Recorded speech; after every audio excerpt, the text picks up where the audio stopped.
اس امام مسجد کی حوصلہ شکنی کرنا، اس کے حوصلے کو توڑنا، اسے نیچا دکھانا اور باہر سے آنے والے مہمانوں کے سامنے اس کو کوئی وقت نہ دینا، کیا یہ ظلم نہیں ہے؟ السلام علیکم ورحمۃ اللہ وبرکاتہ۔ الحمد للہ رب العالمین والعاقبۃ للمتقین والصلاة والسلام علی سید الانبیاء والمرسلین نبینا محمد وعلی آلہ وصحبہ اجمعین ومن تبعہم بإحسان الی یوم الدین، اما بعد۔ اعوذ باللہ من الشیطان الرجیم، بسم اللہ الرحمن الرحیم۔ هو الذی بعث فی الأمیین رسولا منہم یتلو علیہم آیاتہ ویزکیہم وَيُعَلِّمُهُمُ الْكِتَابَ وَالْحِكْمَةَ وَإِنْ كَانُوا مِنْ قَبْلُ لَفِي ضَلَالٍ مُبِينٍ۔ اس عظیم الشان تربیتی اجلاس عام کے روح رواں شیخ مفیض الدین الریاضی حفظہ اللہ، جامعہ حسنہ للبنات کے تمام معزز اساتذہ و معلمات و طالبات، معزز علماء کرام، محترم بزرگوں، نوجوان ساتھیوں، ماؤں اور بہنوں، آج کا یہ پروگرام سیمانچل کے عام جلسوں سے تھوڑا الگ ہے اور یہ ایک تربیتی پروگرام ہے جس میں علماء کو، مقررین کو کچھ اہم موضوعات پر جن کا تعلق ہمارے سماج کے بڑے ضروری مسائل سے ہے، ان مسائل پر اور ان موضوعات پر علماء کو خطاب کرنے کی اور اپنے مقالات کو لکھنے کی دعوت دی گئی ہے۔ مجھے جو موضوع دیا گیا ہے وہ بڑا اہم موضوع ہے، مساجد کے ائمہ اور خطبہ، ان کے کیا مسائل ہیں، ان کی کیا پرابلمز ہیں، ان کی سمسیائیں کیا ہیں اور پھر ان کا حل کیا ہے۔ اس موضوع پر مجھے گفتگو کرنے کا حکم دیا گیا ہے۔ حضرات، اسلامی معاشرے میں مسجد کا جو مقام ہے وہ کسی سے چھپا نہیں ہے۔ اسلام میں سب سے اہم عبادت نماز ہے اور نماز کے لیے ہمیں اور آپ کو، اگر ہم صحت مند ہیں تو مسجد میں جانا شرط ہے۔ گویا مسجد یہ مسلمانوں کی یونٹی، ان کی اجتماعیت، ان کے اتحاد کا ایک مرکز ہے۔ اور یہی نہیں، انبیاء کرام کی سیرت کا اگر ہم مطالعہ کریں تو ہم یہ دیکھتے ہیں کہ انبیاء کرام نے اپنی کوششوں اور اپنی جد و جہد کا مرکز مسجد کو بنایا۔ ہمارے آخری نبی، اللہ کے پیارے نبی جناب محمد رسول اللہ صلی اللہ علیہ وسلم، آپ کی بھی دعوتی کوششوں کا مرکز مسجد تھی۔ جس مسجد کو آپ نے مدینہ میں قائم کیا وہ صرف 5 وقت کی نماز کے لیے اور جمعہ کے خطبے کے لیے استعمال نہیں ہوتی تھی، وہ مسجد آپ کی پارلیمنٹ بھی تھی، جہاں آپ اپنے صحابہ کرام کے ساتھ امت کے مسائل پر تبادلہ خیال اور مشورہ کیا کرتے تھے۔ وہ دارالقضا بھی تھی، جہاں طلاق، نکاح اور لعان کے مسائل حل کیے جاتے تھے۔ وہ مسجد قیدیوں کے لیے قید خانہ بھی تھی، وہ مسجد ایک درسگاہ بھی تھی جہاں اصحاب صفہ دین کی تعلیم حاصل کرتے تھے، وہ مسجد ایک فتویٰ سینٹر بھی تھی جہاں صحابہ کرام اور صحابیات آ کر کے اپنے دینی مسائل کو حل کرتے تھے۔ تو الغرض، اللہ کے پیارے نبی کے دور میں، صحابہ کرام کے دور میں اور قرون اولیٰ میں مسجدیں جو تھیں یہ ملٹی پرپس تھیں، ان کے بہت سارے مقاصد تھے اور مسجدیں اپنے کردار اور اپنے رول کو بہت اچھی طریقے سے ادا کرتی تھیں۔ بڑے افسوس کی بات ہے میرے بھائیوں، آج ہمارے یہاں مسجدوں کا کام صرف 5 وقت کی نماز کی ادائیگی اور جمعہ کی نماز کی ادائیگی رہ گیا ہے۔ ہمیں مسجدوں کے اصل کردار کو سمجھنے کی ضرورت ہے۔ مسجد کا جو امام ہوتا ہے اس کا کیا مقام ہے؟ اللہ کے رسول اپنی زندگی میں خود امام تھے، آپ کے بعد خلفائے راشدین جو امت کے امیر ہوتے تھے، امت کے سب سے بڑے پوسٹ اور عہدے پر ہوتے تھے، وہ مسجد کے امام ہوتے تھے۔ اس سے یہ اندازہ لگایا جا سکتا ہے کہ مسجد کے امام کی جو پوسٹ ہے یا یہ جو منصب ہے اس کا کیا مقام ہے سماج میں۔ مسجد کا امام صرف نماز پڑھانے کا کام اس کے ذمے نہیں ہے، وہ لوگوں کی رہنمائی بھی کرتا ہو، وہ فقہی مسائل میں لوگوں کو مسئلے مسائل بھی بتاتا ہو، پھر وہ اپنے کردار کے اعتبار سے اتنا روشن ہو کہ لوگ اس کی مثال دیتے ہو کہ ہمارا امام ایسا ہے، اس کے قول و عمل میں تضاد نہ ہو، امت کے حالات پر اس کی گہری نظر ہو، دنیا میں کیا چل رہا ہے، سماج میں کیا چل رہا ہے، کون سے فتنے جنم لے رہے، کون سی برائیاں پنپ رہی ہیں، ایک مسجد کے امام کو، ایک ممبر کے خطیب کو ان حالات کو جاننے کی بڑی سخت ضرورت ہے میرے بھائی۔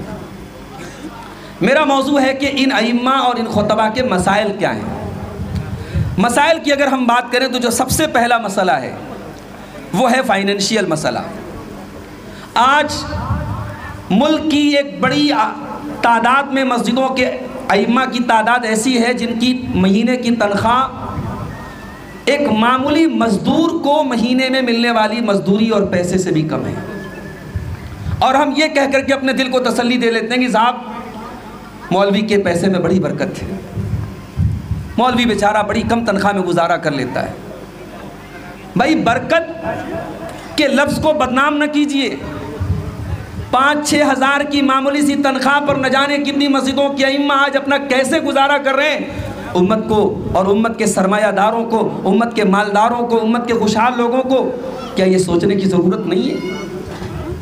اپنی شادیوں پر، اپنی پارٹیوں پر، اپنی فضول خرچیوں پر ہم لاکھوں کروڑوں خرچ کر دیتے ہیں، اور امت کے یہ ائمہ، مساجد کے یہ ائمہ جو ہمارے معاشرے کی ریڑھ کی ہڈی ہیں، ان کی تنخواہیں اتنی کم کہ بیچارے اگر ان کے اوپر کوئی بیماری آ جائے، ان کے بچے بیمار ہو جائیں تو ڈھنگ کا علاج کرانے کے لیے ان کے پاس پیسے نہیں، اپنے بچوں کو ڈھنگ کی تعلیم دینے کے لیے ان کے پاس انتظامات نہیں ہیں۔ تو ان کی کم تنخواہیں اور معاشی اعتبار سے ان کی پسماندگی یہ ائمہ اور خطبہ کا سب سے بڑا مسئلہ ہے میرے بھائیوں، اس کو ہمیں اور آپ کو حل کرنے کی ضرورت ہے۔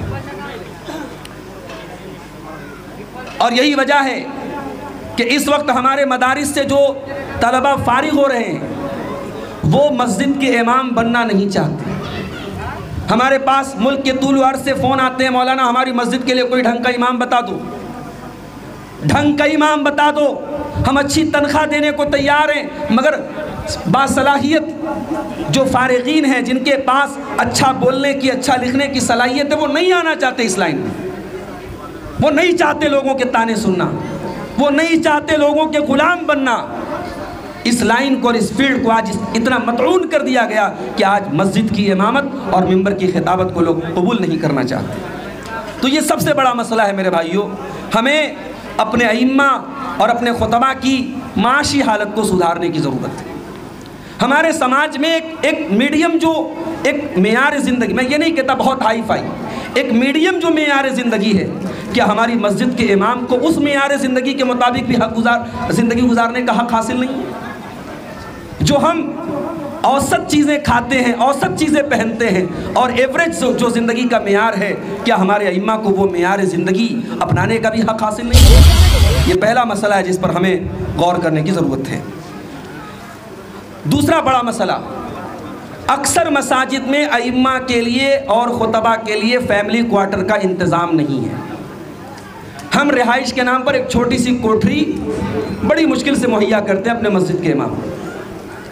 مسجد کا امام شادی شدہ ہونے کے باوجود، بال بچے دار ہونے کے باوجود وہ زندہ ہے، مگر اس کی بیوی بیوہ کی زندگی گزارتی ہے، وہ زندہ ہے مگر اس کے بچے یتیم کی زندگی گزارتے ہیں۔ کیا یہ ظلم نہیں ہے میرے بھائیوں؟ جس طریقے سے آپ اور ہم اپنی فیملی اور اپنے پریوار کے ساتھ رہنے کا حق رکھتے ہیں، کیا ہماری مساجد کے ائمہ اور ہمارے خطبہ، کیا ان کا حق نہیں ہے کہ یہ اپنے پریوار اور اپنی فیملی کے ساتھ رہیں؟ یہ بالکل لازمی طور پر اور وجوبی طور پر جب بھی آپ مسجد قائم کریں، مسجد کے امام کے لیے ایک ایسے کمرے کا آپ انتظام کریں جہاں وہ بآسانی اپنی فیملی کے ساتھ رہ سکے۔ اور آج الحمدللہ ملک کے بہت سارے علاقوں میں اس مہم پر کام شروع ہو چکا ہے، اور اب جو مساجد بن رہی ہیں اس میں اس چیز کا لحاظ رکھا جا رہا ہے۔ جہاں یہ چیز نہ ہو وہاں لازمی طور پر اپنے امام کے لیے فیملی کوارٹر کا انتظام کیا جائے۔ اس کا ایک پہلو اور بھی ہے، ایک شخص اپنی فیملی سے 2-4 دن دور رہے کوئی مسئلہ نہیں ہے، آپ مسجد کے امام کو برسہ برس تک اور مہینوں تک اس کو فیملی سے دور رکھتے ہیں، اپنے گاؤں میں اپنی مسجد میں اس کو اپنے بیوی بچوں کے پاس جانے نہیں دیتے ہیں، اس چیز کے بڑے خطرناک نتائج مرتب ہوتے ہیں میرے بھائی۔ وہ امام مسجد بہت سارے فتنوں کا شکار بھی ہوتا ہے اور ہو رہا ہے۔ ہم بسا اوقات اس طریقے کی خبریں سنتے ہیں کہ فلاں مسجد کے امام نے یہ غیر اخلاقی حرکت کر دی، فلاں مسجد کے امام نے فلاں خاتون کے ساتھ یہ معاملہ کر دیا۔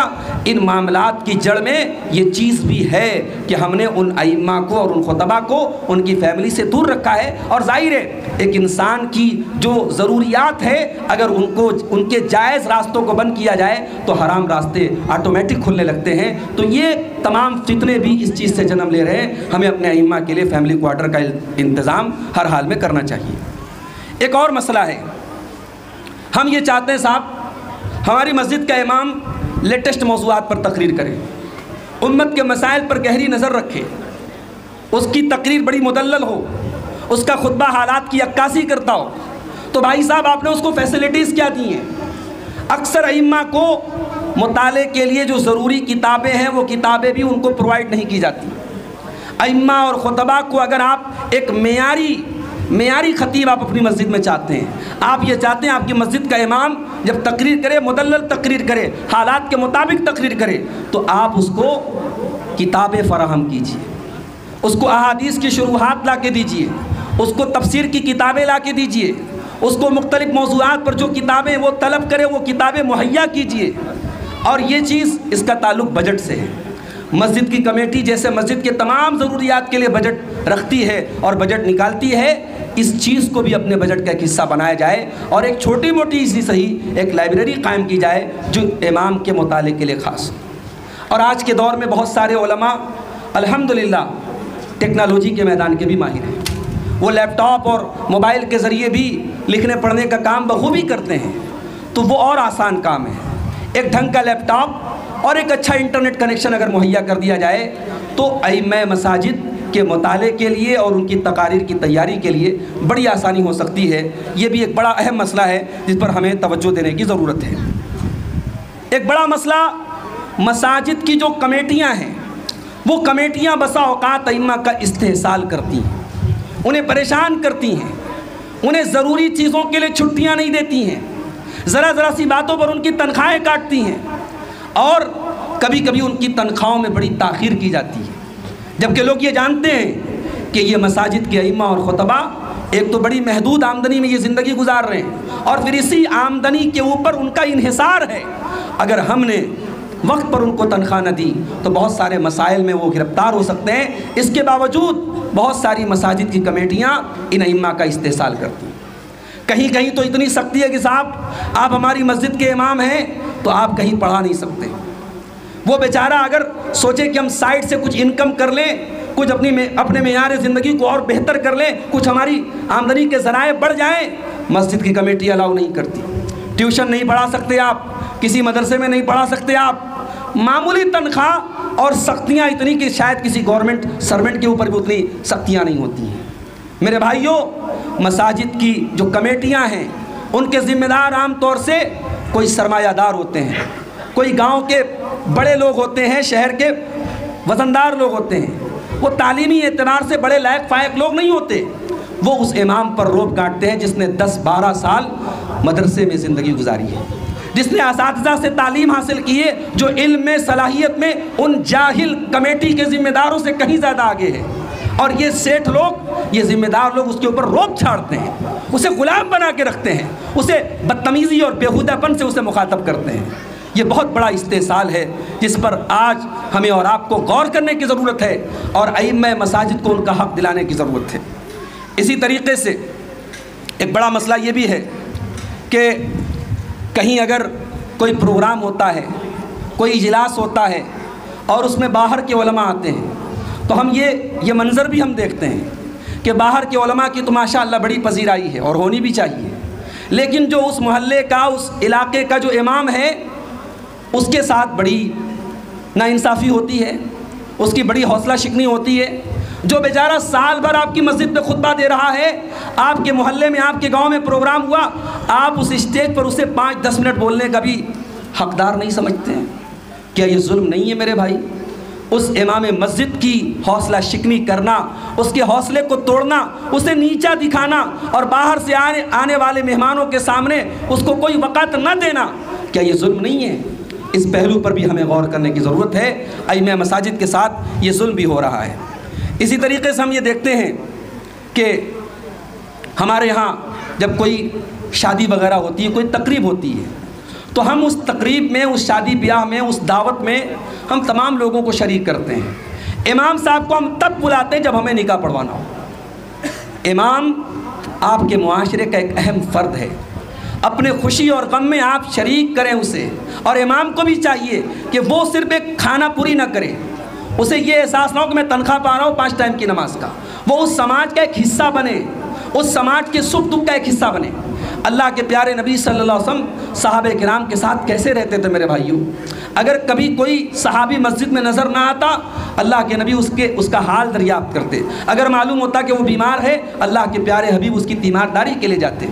آپ لوگوں کے حالات پر نظر رکھتے۔ تو ایک امام مسجد کو اور ایک خطیب ممبر کو یہ چاہیے کہ وہ لوگوں کی زمین کے مسائل سے جڑے، لوگوں کی خوشی اور غم میں شریک ہو، اور لوگ بھی اسے اپنے گھر کا اور اپنے خاندان کا ایک فرد سمجھیں۔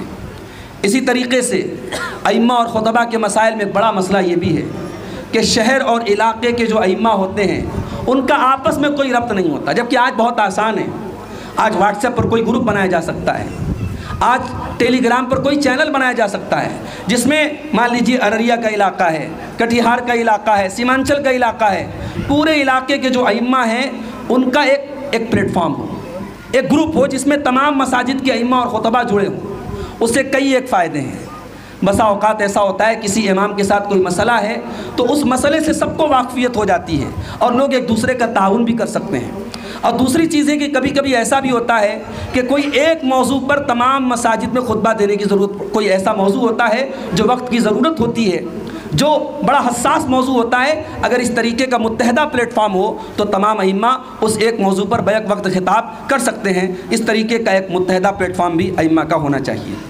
اور آخری چیز یہ ہے میرے بھائیوں کہ ائمہ اور خطبہ بھی انسان ہوتے ہیں، ان کے ساتھ بھی مسائل ہوتے ہیں، ان کے ساتھ بھی مشکلات ہوتی ہیں۔ ہم اور آپ ان کو اپنے سے بڑی مخلوق کیوں سمجھتے ہیں؟ اگر کسی دن ایسا ہوا کہ امام صاحب کی فجر کی نماز میں نیند نہ کھل سکی تو مسجد کا ہر آدمی ان سے محاسبہ کرنے لگتا ہے۔ انسان ہونے کے ناطے کبھی ایسا ہو سکتا ہے کہ وہ سوئے رہ گئے، کبھی ایسا ہو سکتا ہے کسی ضرورت سے مارکیٹ گئے اور ایک وقت کی نماز میں وہ وقت پر حاضر نہ ہو پائے، کسی اور کو نماز پڑھانا پڑ گیا۔ اس طریقے کی چھوٹی چھوٹی چیزوں کے لیے امام کی جس قدر گرفت کی جاتی ہے اور جس قدر حساب لیا جاتا ہے، یہ بڑا ہی مذموم طریقہ ہے میرے بھائیوں۔ ہمیں ائمہ کی ضروریات اور ان کے بشری تقاضوں کو سمجھنے کی ضرورت ہے۔ بڑے افسوس کے ساتھ کہنا پڑتا ہے بعض ائمہ ساری زندگی مسجد میں امامت کراتے ہیں اور عمر کے جب اس مرحلے میں پہنچتے ہیں جب بدن کمزور ہو جاتا ہے اور اللہ نہ کرے کسی بڑی بیماری میں مبتلا ہو جاتے ہیں تو دوا علاج کے لیے وہ لوگوں کے در در جا کے بھیک مانگتے ہیں۔